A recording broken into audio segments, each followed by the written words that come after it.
On this episode of the Best of Pride Fighting Championships, the big boys come out to fight. We'll see legendary heavyweight warriors like Mirko, Minotauro Nogueira, Igor Vovchanchyn, and Bob Sapp. Size, strength, and skill are on display on this heavyweight edition of the Best of Pride Fighting Championships.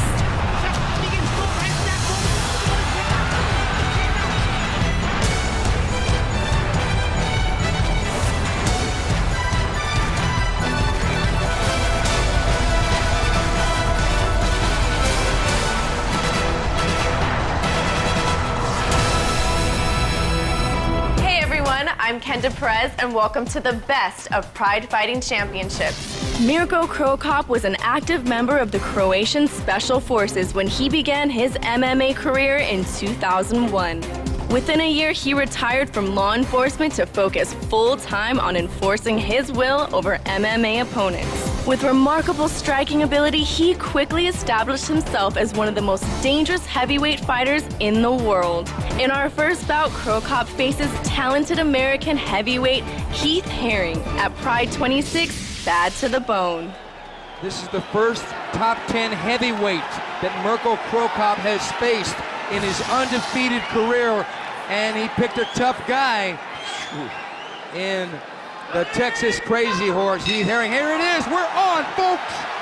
Mirko Krokop in the black trunks with checkers, and Mirko gonna chop away with that left hand.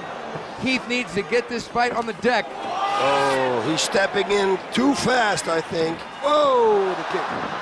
Look at that, look at the power of Krokop. Mirko gets the takedown, but Mirko doesn't want to play the ground game. Mirko wants to stand up.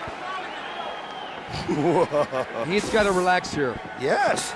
No, he's got to fall. He's got to punch first and then kick. You know, he's got to look.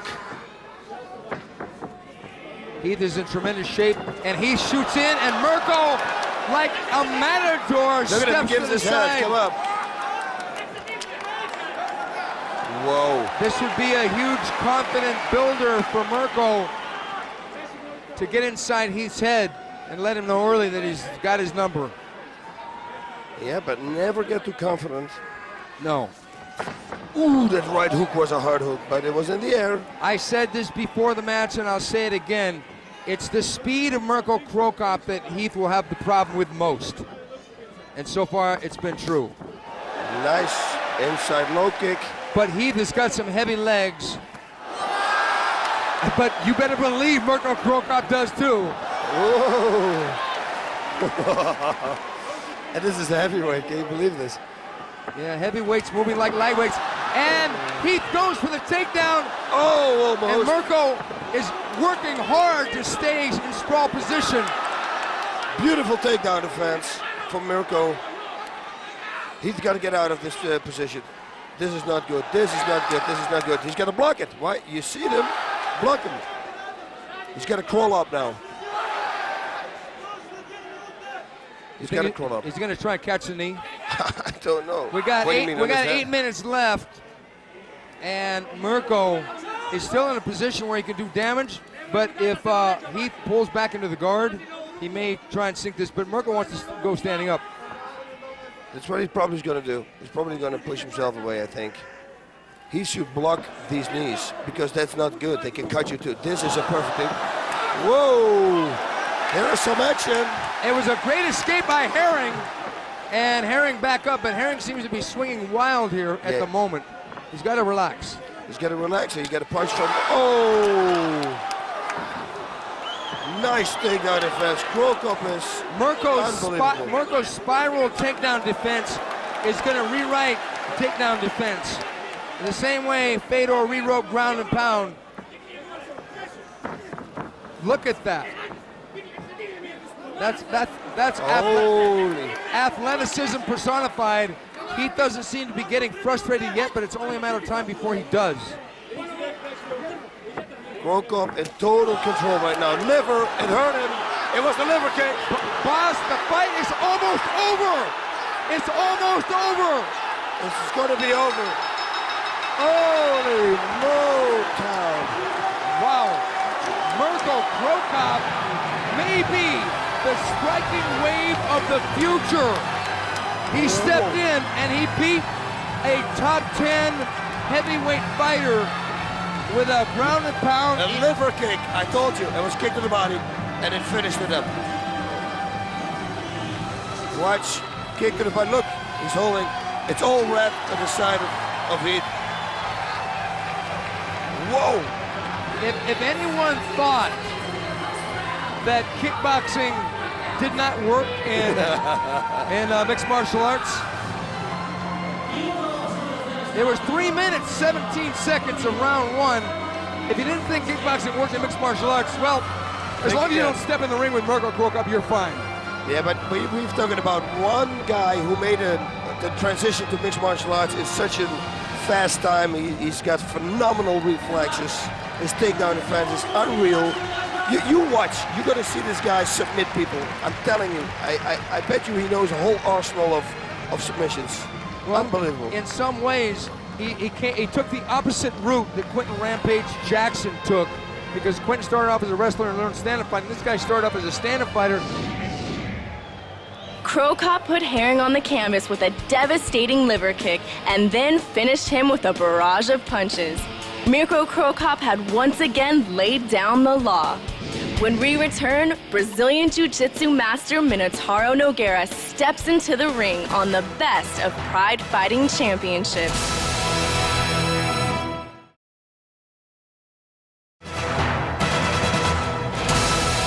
Welcome back. Minotauro Nogueira was crowned as the inaugural Pride World Heavyweight Champion in 2001 after defeating Heath Herring. In his first fight as the reigning king of Pride Heavyweights, he took on Enson Inoue at Pride 19 Bad Blood. Enson's only chance is to land one of those huge bombs that he was throwing when he fought Igor Vovchanchyn in Pride Return of the Warriors back in August 2000. And you know, he actually surprised Heath Herring when he fought him. He can surprise a guy standing, but he's gonna need more than a surprise. He needs to knock out Nogueira, because Nogueira technically at the top of his game. This is a really tall order for Enson Inoue here. He's got his own cheering section here. He's gonna jump out, throwing bomb. We'll see. He's been going to Thailand on a number of trips to learn how to strike. And Nogueira going for the takedown, driving hard. It's pushing him down. I don't know, but it's a thing where this is interesting. This is very interesting. I would have never, ever expected this. I would have thought that Nogueira would go out there and throw the jab, throw the right hand, throw a low kick, just stick and move. This is really different. Enson Inoue has been to Thailand 7 times, and he stays there usually for a week at a time. Hey, listen, the kicks he just made to the legs, they're pretty hard, I'll tell you that. I don't know. I think this is I wouldn't advise this strategy for Nogueira. I would say to Nogueira, stand up and box. That's it. Okay, good move. He's got a tattoo on his liver. That's only the 3rd time you've said that tonight. Oh, I got it. Are you abstaining? So that's only 3 drinks. Okay, Nogueira chopping in with a tie clinch himself into the underhook. Actually, he's got him clinched up. And Enson Inoue using a punch he might have learned from Igor Vovchanchyn, coming around the back of the head and hitting the knuckleball up against the ear.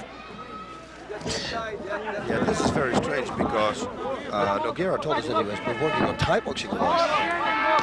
But I think that he didn't really have a game plan coming in. He probably just thought I'm just going to fight him.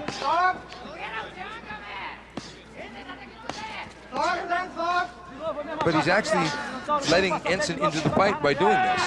Yeah. But what was the game plan? He said he's going to tire him out a little bit. He's going to, in the beginning, he's going to do jiu-jitsu, and then later on in the fight, that's what he said, yeah. Now remember, then he's going to work more striking.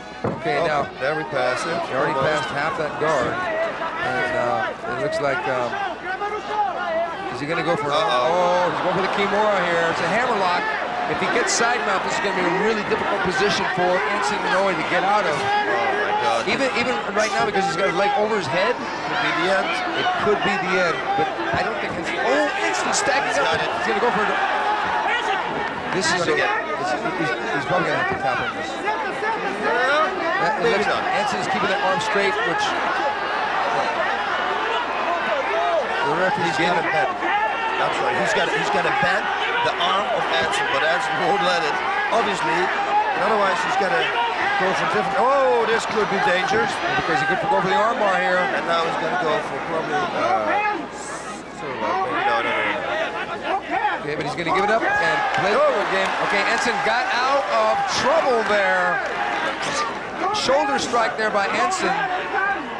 Enson has fought smart so far and conserved his energy. Usually comes out in a rage, trying to just blitz the guy, but he didn't do it this time. And he sometimes runs out of gas as a result.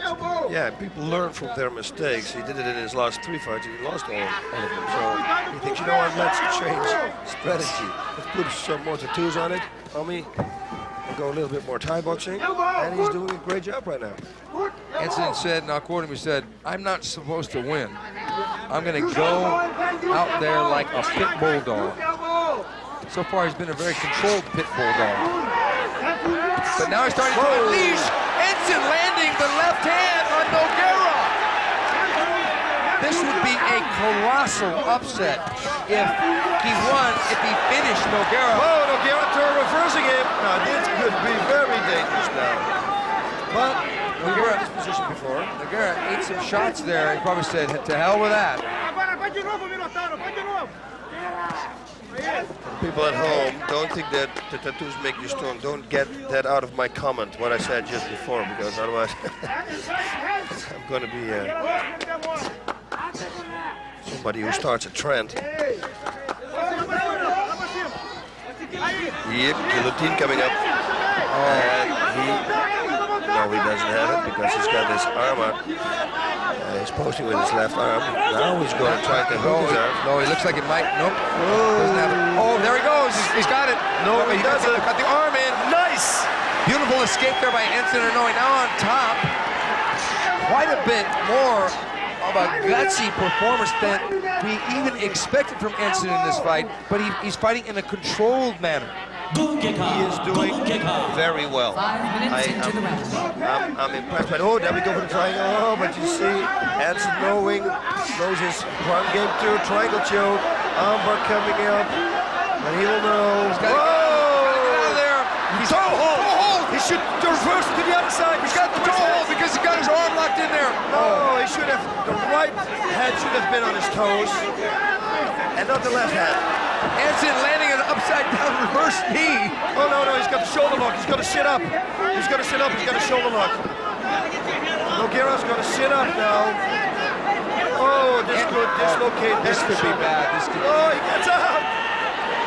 He's going to hook. Yes, there he goes. Okay. That's it. And now he's going to go for. He's going to pull him into an armbar, upside down armbar. Not going to get it. Not going to get it. No, but he's waiting now. He's going to go for a triangle from this position. If Enson tries a wrong move, he's going to lock it in for a triangle hook. Here he goes again. Nice. There it is, right there, right there. 4 minutes left. He's got it. He's got it. Enson. Triangle. It's going to be over. It's going to be over. Enson, I double tap. I think it's going to. The referee's going to look real close. And this is going to be over. I mean, come on. He's got it. The fight is over. Enson Inoue has been choked out. Triangle choke. What an awesome fight. I told you, went from the arm straight to the thing. He's just waiting, and then goes straight into the guillotine. And he did it. I must say, Wow. to his credit, Enson Inoue really gained a lot of respect for me in that fight. For me to do the same thing, he did a tremendous job, especially against a guy like Nogueira. He did very good. Oh, he stands up and falls down again. He's out. Yeah, You gotta let him down. It was 6 minutes and 17 seconds. It was by triangle choke. Enson was on top, and he got choked out by Nogueira. What a beautiful fight. Beautiful. Minotauro gets the submission over Inoue with a triangle choke. Nogueira follows up his reign in Pride with a stint as UFC interim heavyweight champion, becoming the first and only heavyweight to have held championship titles in both organizations. Coming up next, it's the Ukrainian freight train, Igor Vovchanchyn. You're watching the best of Pride Fighting Championships.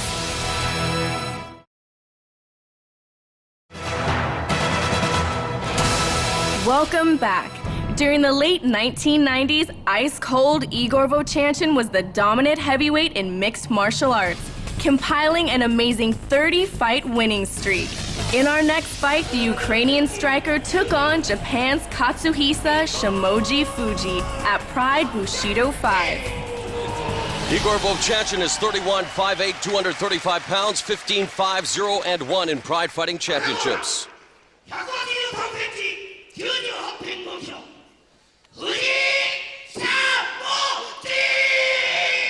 Shimoji Fujii, 32, 6'1", 216 pounds, 1-0 in Pride.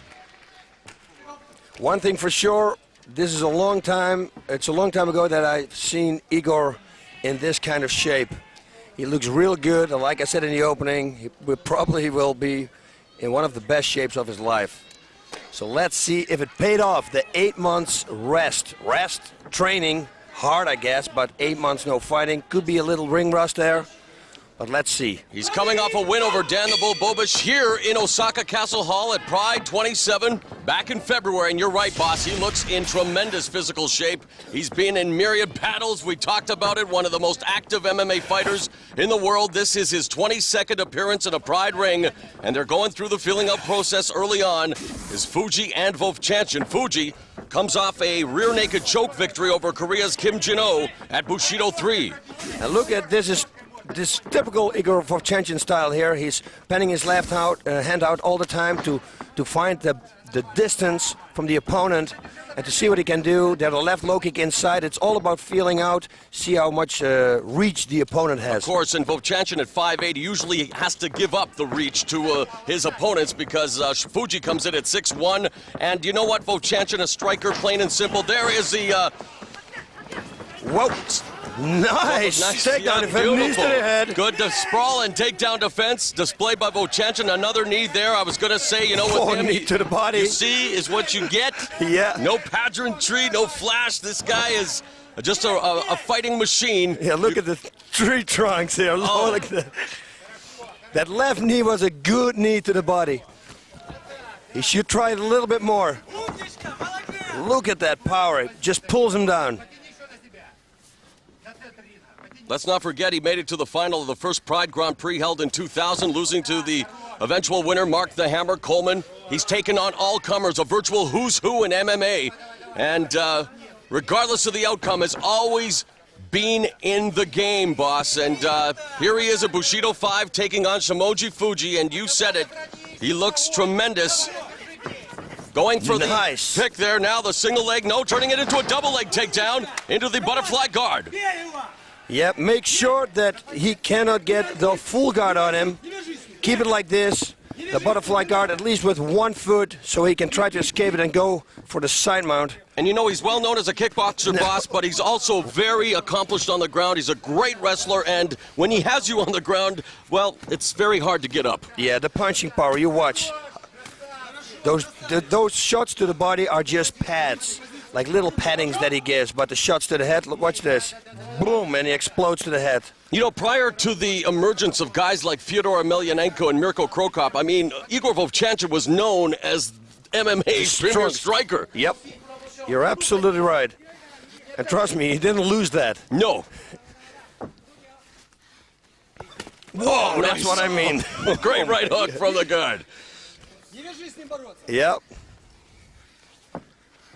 Listen, if he comes back with a bang, it's going to be great, because then the fight between him and Igor, that would be great. Look at those lefts. Oh, the overhand big left hooks.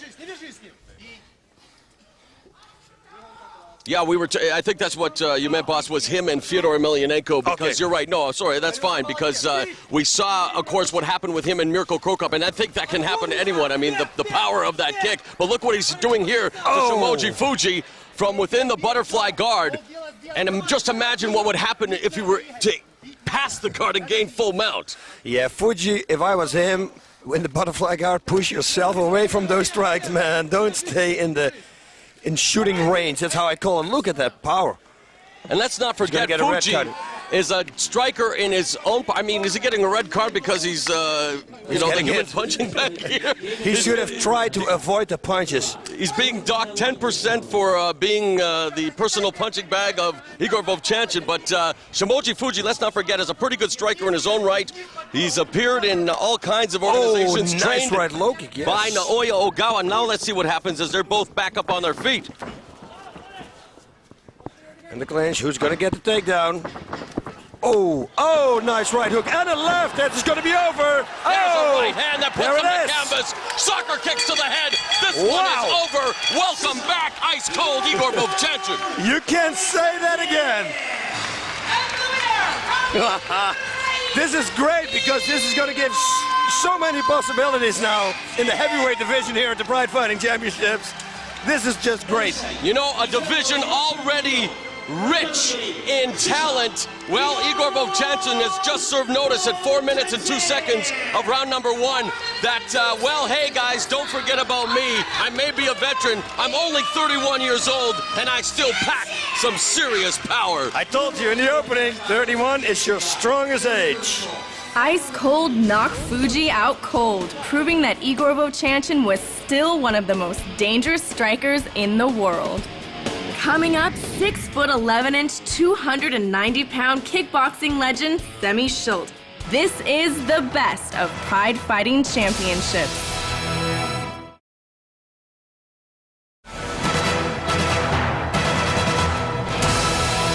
At nearly 7 feet tall and just under 300 pounds, Dutchman Semmy Schilt was known for his incredible size, but he was also recognized for his enormous talent as a fighter. Schilt is one of the greatest kickboxers of all time and also a highly successful mixed martial artist. All his skills were on display in this match against the much smaller but always game Akira Shoji. We go to Pride 16, Beast from the East. Here we go. I expect this match to be a lot like watching the Discovery Channel. This is really a wild match. We're going to places where no man has gone before. This is going to be... I said it before and I'll say it again. Shoji being the David versus Semmy Schilt Goliath. Let's see if he needs that slingshot. We know he needs a fast shot, as in takedown. Yeah, but it wouldn't hurt him to bring a gun also. I think Shoji should circle to the right because it's Semmy Schilt's right knee that is the dangerous weapon. Yeah, Schilt should only strike, punch. I think it's dangerous. If Shoji goes for a takedown, he should defend the takedown first and then goes for strikes to the head. It may surprise Schilt if Shoji went with an overhand right through a low kick. It may throw him out. Shoji's got to get Schilt out of his game plan. But Schilt, really, if you think about it, there's never... Oh, left. It was a high kick. It would have been a rib kick for most people, but he's got a body lock and Schilt going for the guillotine choke. Yeah, Schilt got some thin forearms, and he can sink in that front choke like he did many times in Pankers. He's got a good front choke. I don't think it's going to happen with on Akira Shoji because he's a submission artist. Oh, this is great. Akira Shoji gets the takedown. Now, I didn't expect this. I expected this to be a stand-up fight dictated by Schilt. Shoji in Schilt's guard. Got to be patient here. And what should he do here, boss? He's exactly doing what he should do. He's bringing Sam Schilt away from the ropes so that he has more space to do his thing. He should try to escape. There we go. But Sam is very strong. We saw him fight against Pete Williams. He was just holding the hands of Pete Williams in the guard, and Pete couldn't break his grip. So So yeah, we have to see if he can break this total grip and pull his left arm out too. Well, I think one thing that gets underestimated is the strength of Shoji. People don't really talk about that, but Shoji has been in there and went the distance with Igor Vovchanchyn, and you have to be a strong man to do that. Yeah, that's one thing for sure. And he went the distance also with Mark Coleman, like you said before. It's going to be a very difficult task here for Sam Schilt. Well, there's one main thing that we got to remember in here. The Pride Fighting Championships is not just about who is the strongest fighter, but it also comes down to who is the more intelligent fighter and who has the biggest heart. And what bigger heart than Akira Shoji? Yeah, him and Matsui, you know, these are two guys. Yeah, like we always say, I call him the little Igor Vovchanchyn, Akira Shoji. A lot of heart. He's actually built a little bit the same. He's a little smaller, less in weight. Now, did you see that? Pete Williams in the Ultimate Fighting Championship could not break the grip of Semmy Schilt. But Schilt flips. Oh, no. Schilt has flipped Shoji over. Now, the point I was trying to make is that Shoji got out of that iron grip of Semmy Schilt there for a second, but Schilt flipped him over. Yeah, it doesn't surprise me at all. It looks like Shoji wants to go for an armbar. See that? He's trapping the right arm of Sam, and he's going to go for it, I think. Sam got long limbs, you know, everything is long, so he's very vulnerable for arm bars and leg locks. Just to watch out for that. Now here's the battle of grips. Oh yeah. And Semmy is going to win that battle, but if he lets go and goes for a strike, Shoji doing really well at covering up. Yeah, Sam's hands are as big as Shoji's feet, I think. And he just slammed his finger around the wrist. Schilt going for the neck crank there, but Shoji opens the guard up. So he's trapping the arm of Schilt, the right arm. He's going to go for a right arm bar. A real strategic fight here so far, and actually an action-packed fight, even though it's been in the guard. Because Schilt is making for the action, so is Shoji. Shoji, I don't think it's possible for him to fight in a dull fight. No, we've never seen him in a dull fight. Same as Sakuraba, always spectacular. Spectacle, what are you saying, man? Spectacular. Spectacular. Now, Shoji got him in the iron grip. Yeah, but he pulled it out. Yeah, double overhook today. It was a good left hand. Yeah, it was. But to stop Shoji with striking, it's going to be difficult. I think to stop him, it really should be a knee. He should stand on the feet, it should be a knee to the head. Otherwise, he could take a lot of punches.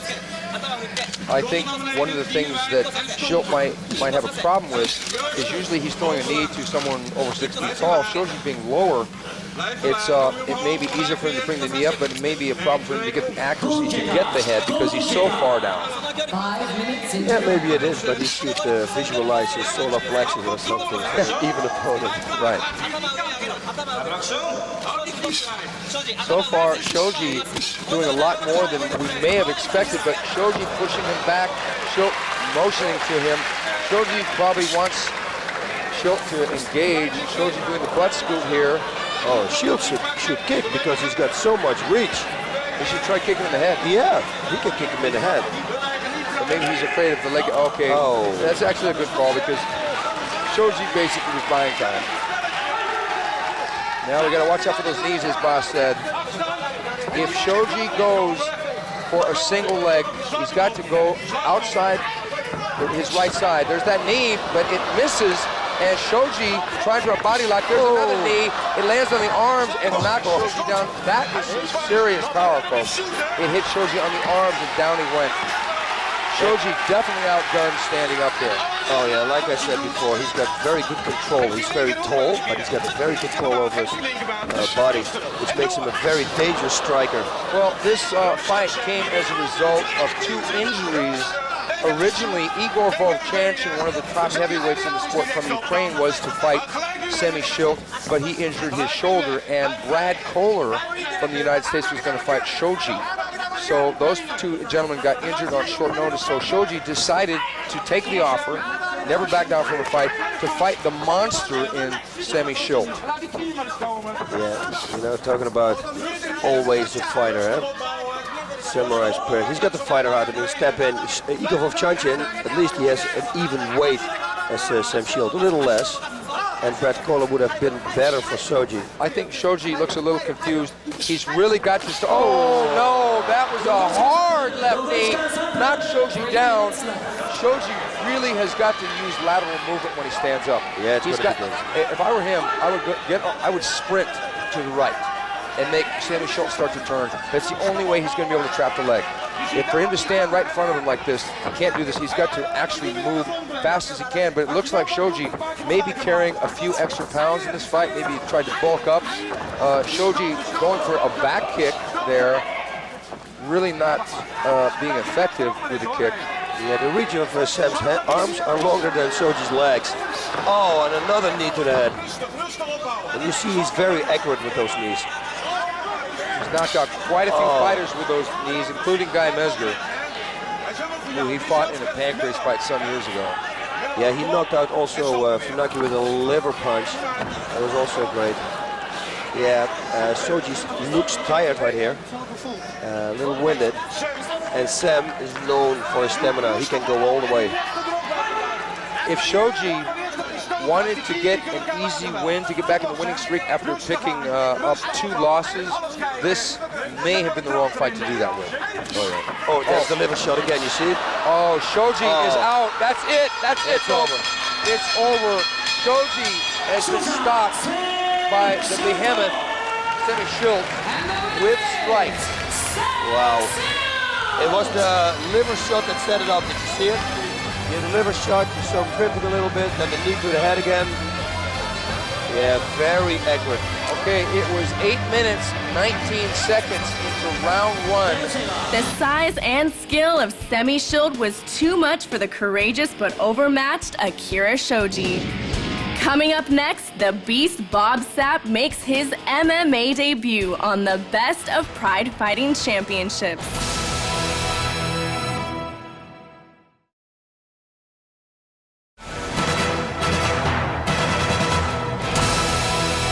Welcome back. In a career that spans professional wrestling, kickboxing, and MMA, Bob the Beast Sapp has always been a fan favorite in Japan due to his incredible size and aggressive style. Sapp was making his MMA debut in this match against Japanese fighter Yoshihisa Yamamoto at Pride 20, armed and ready.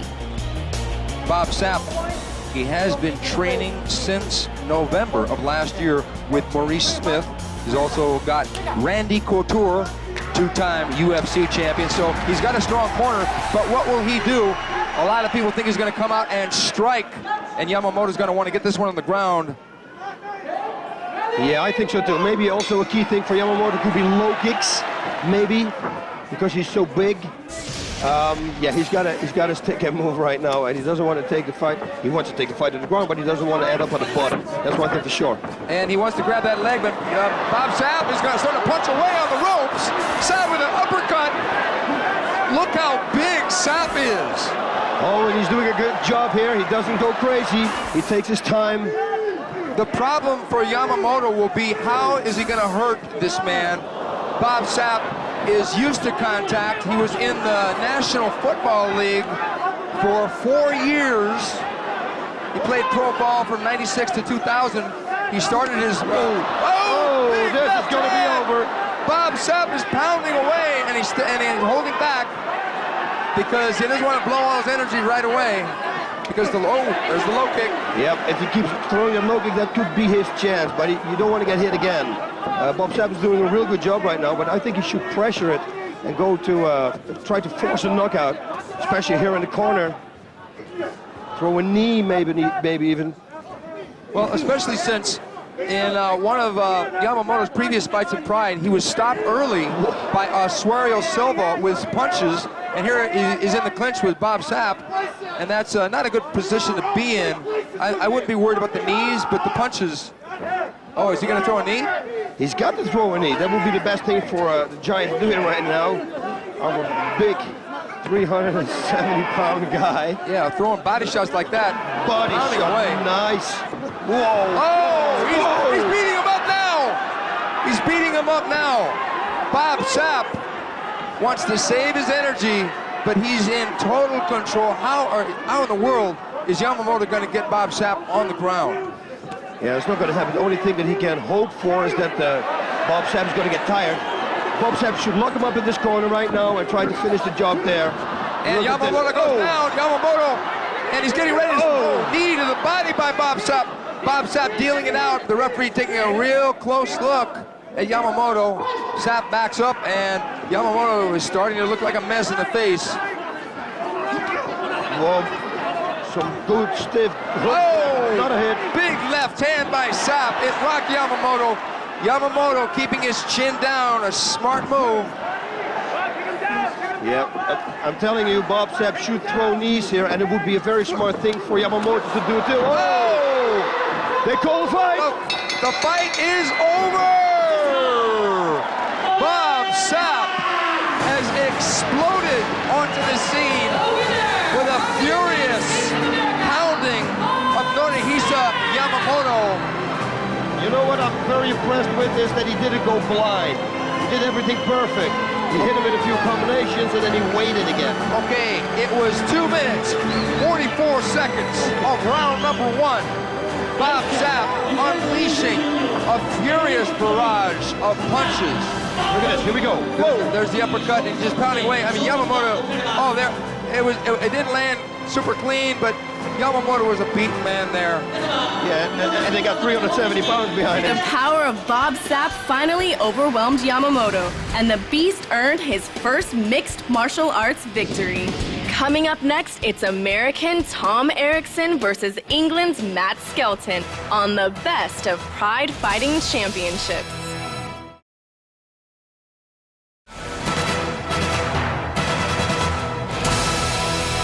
Welcome back.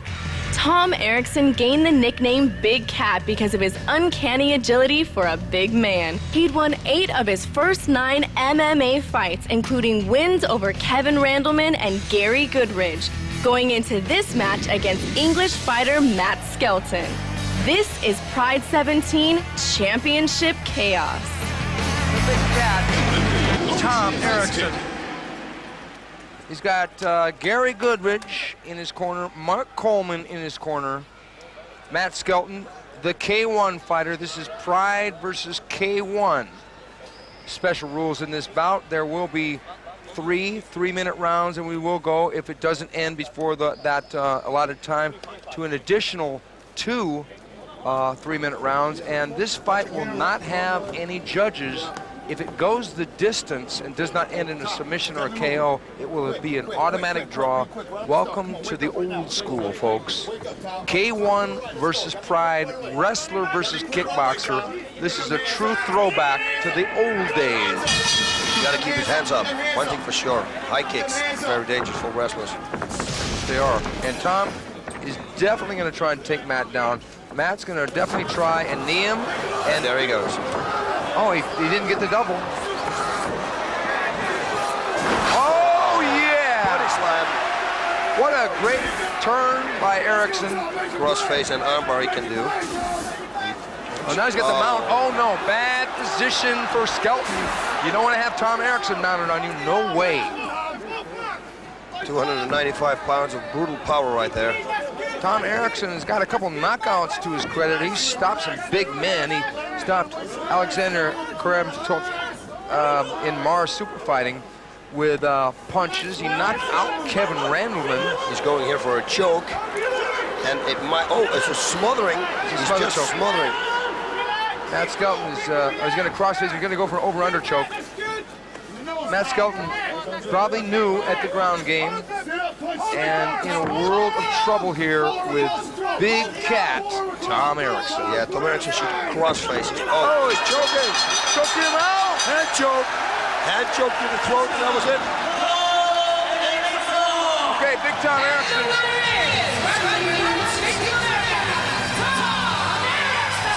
Tom Erickson has choked out Matt Skelton. You know, I didn't know that was allowed. Well, evidently it was, because I don't see any rules against it, but it looked like he just grabbed him around the throat and squeezed. It was 1 minute, 11 seconds by a choke. Yeah, that was a real choke. Hold. He hold his neck. Wow. Well, I'll tell you what. It's going to be, I would have to say, impossible for you to stop the takedown of Tom Erickson in any way. I don't picture any fighter stopping his takedown. Well, Tom Erickson looks to be the Terminator for the Pride Fighting Championships against K1. He beat big Matt Skelton. Matt Skelton had the tools to knock him out, but he couldn't prevent the takedown. Erickson got the mount. Erickson's grappling skills were the difference as he got the quick submission victory over the English kickboxer. That's it for tonight's show. I'm Kenda Prez, and I'll see you next time here on the Best of Pride Fighting Championships.